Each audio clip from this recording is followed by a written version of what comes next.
কে বলে আমাদের ইতিহাস নেই? আমাদের ইতিহাস আমাদেরই লিখতে হবে। কে বলে আমরা দুর্বল? কথাই তো বলে গিয়েছিল ঋষি বঙ্কিমচন্দ্র চট্টোপাধ্যায়। কিন্তু সত্যি কথা বলতে আমরা সে পথে যে কত দূর অগ্রসর হয়েছি ইতিহাসের পাতায় নজর রাখলে সত্যি সত্যি সে কথা বোঝা যায়। প্রিয় দর্শক, আমি রাজু দে, প্রত্ন চ্যানেলের পক্ষ থেকে আজকে আপনাদের সামনে আমরা সেই পুরনো কালের কয়েকটি কথাই তুলে ধরব, যা প্রমাণিত হয়েছে।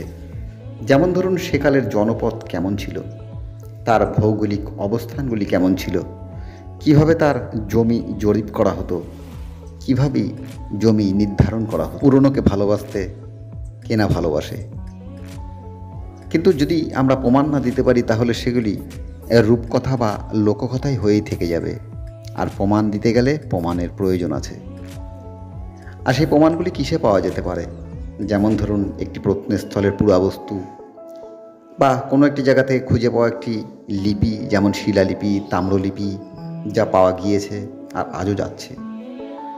সে সমস্ত লিপিতে লেখা থাকে বিভিন্ন ভক্তির কথা, বিভিন্ন বিষয়ের কথা, এবং সেখানেই সেই যে ভূমিটি, ধরুন একটি ভূমি দান করা হলো, সেই যে গ্রামটি, সেই গ্রামটির উল্লেখ থাকে, তার চারপাশের বিভিন্ন সীমার উল্লেখ থাকে। সেগুলি কিন্তু আমাদের কাছে একটি প্রমাণ, এবং এটি বিজ্ঞানসম্মত প্রমাণ। আমরা তাই দিয়ে বুঝতে পারি যে ভক্তি কতদূর পর্যন্ত, মণ্ডল কতদূর পর্যন্ত। এই সময়টা ধীরে ধীরে ধীরে ধীরে কাটতে কাটতে পরবর্তী যখন আমরা মুসলমান যুগে যাই, তখন কিন্তু এগুলি নাম পরিবর্তন হয়, এবং যেটি মণ্ডল সেটি পরগনায় পরিবর্তন হয়, যেটি বিষয় সেটি সরকারে পরিবর্তন হয়।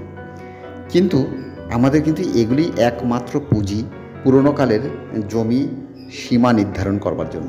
এইরকমভাবেই তো আমরা মৌর্য যুগের মহাস্থানের উল্লেখ পাই।